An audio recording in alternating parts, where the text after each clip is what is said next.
Hi guys. It seems to me that you guys enjoyed my weird travel story about how I went to the strangest party ever in Vilnius in Lithuania.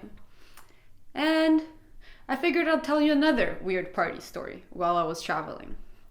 Because like I said, I think it's a talent I have to just find the strangest places, just to end up in the craziest parties whenever I'm in an unknown city. I wonder where I'll end up on a trip to Las Vegas.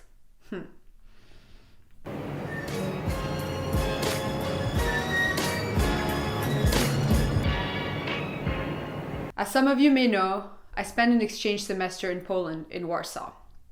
And on the weekends, me and Alex, we would usually try to go somewhere. We went to the north of Poland in the winter, and we picked like amber straight on the beach from the sand. We made a little trip to Berlin, where we actually ended up staying for more than a week, and I missed some classes because I loved it so much in Berlin. We traveled down south in Poland to Krakow. We really tried to visit as much as possible every weekend. But this one weekend, somehow we had nothing planned. And it was a Friday night.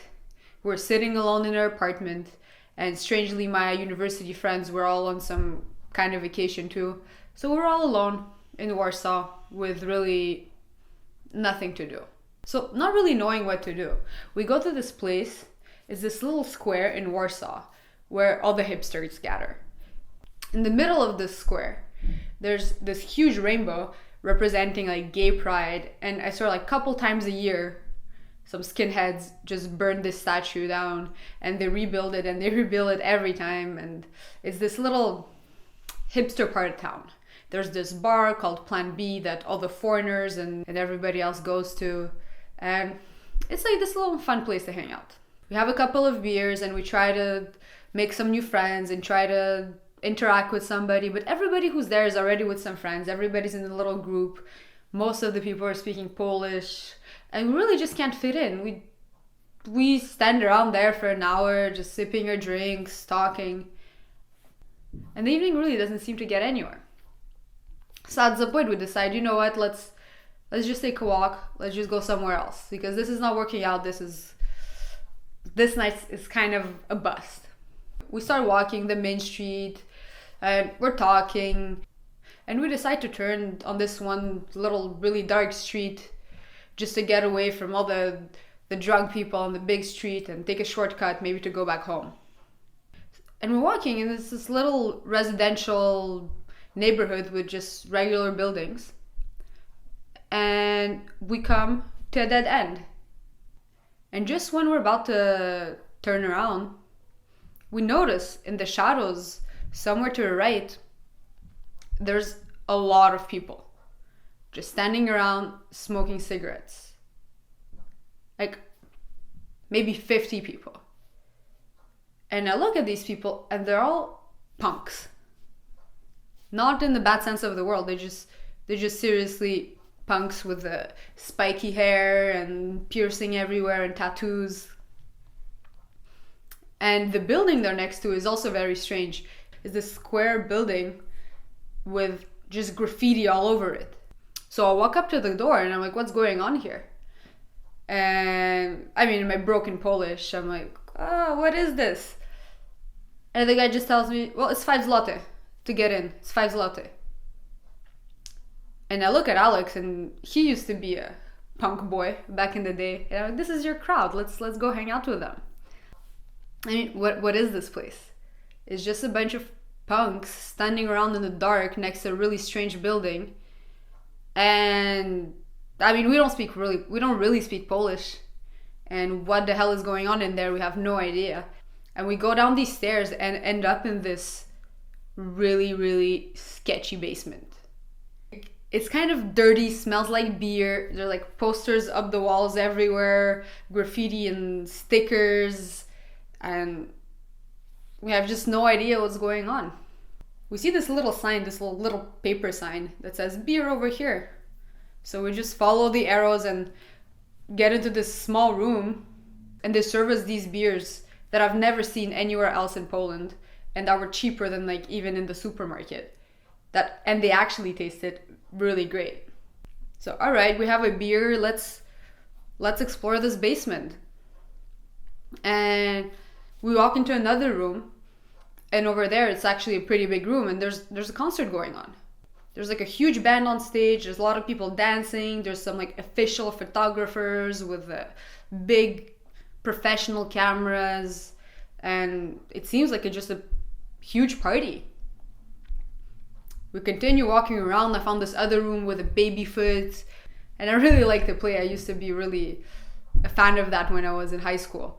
So I just beat those Polish guys at babyfoot. So this guy that I beat at babyfoot actually explains to me.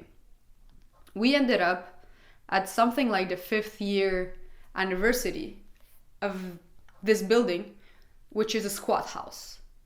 If you don't know, a squat is like a place that is taken over by anarchists and punks that is not inhabited, and they turn it into this commune, and they squat the place basically illegally. But after a while, once they've been living there, nobody claims the building, you're not really allowed to kick those people out. And I've heard about these places before, but I've never been to an actual squat. And to celebrate the 5th year anniversary, they invited like 5 bands or something like that, all of different styles of music to celebrate it all.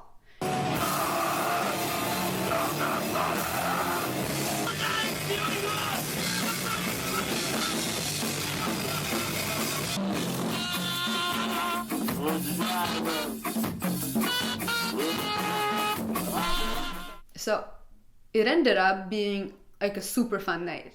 I made friends with those Polish punk anarchist guys, which incidentally happened to be people studying in some like really high class university and some really hard programs.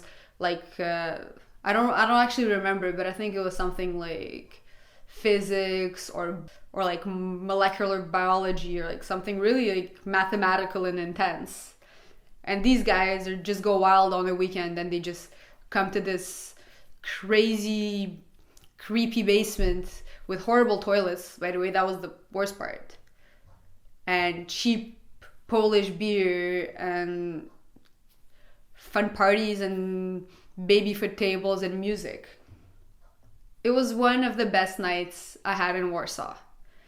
And through that night, we actually found some more squats later and some more events and some more concerts, and it kind of enhanced my experience of Warsaw because I felt like I knew the city better. I felt like I knew some secrets about the city, and I felt that it was my city now. It really brought me closer to Warsaw because, let's say, some other people on my exchange semester never even got to hang out with Polish people. They stayed in their little exchange bubble, partying it up with all the people in the exchange, which is also great. I made some amazing friends from the exchange program. But I feel like they were always going to the same student places and always staying in this little bubble. And we sometimes ventured outside of that bubble and found some really unexpected, weird venues and connected with people from Poland, which was amazing. And if I had one advice to give anybody who's going on an exchange semester, is to get to know the locals. It really changes the whole experience for you, 100%. And even though I'm not really into punk music, and I don't think I'd be a kind of person who regularly goes to a squat house, I really enjoyed my night. I think I lost count how many of those cheap beers we drank and how many crazy conversations we had with drunk Polish people. But isn't that the point of going to Poland? And that's why I love traveling so much. It's all the experiences that you get like this. What about you? What's the craziest unexpected party you've ever ended up in? If you want more stories like this, subscribe to the channel. I think I have a couple more lined up, and like this video. I've heard about this one place in Las Vegas that's like a punk dive bar where you can get a shot of all the leftover drinks, which sounds very disgusting. And I really don't want to do that. But maybe for the vlog I could. So stay tuned because we're going to Las Vegas soon. And I might actually take a shot just for you guys, even though I really don't want to. Ugh.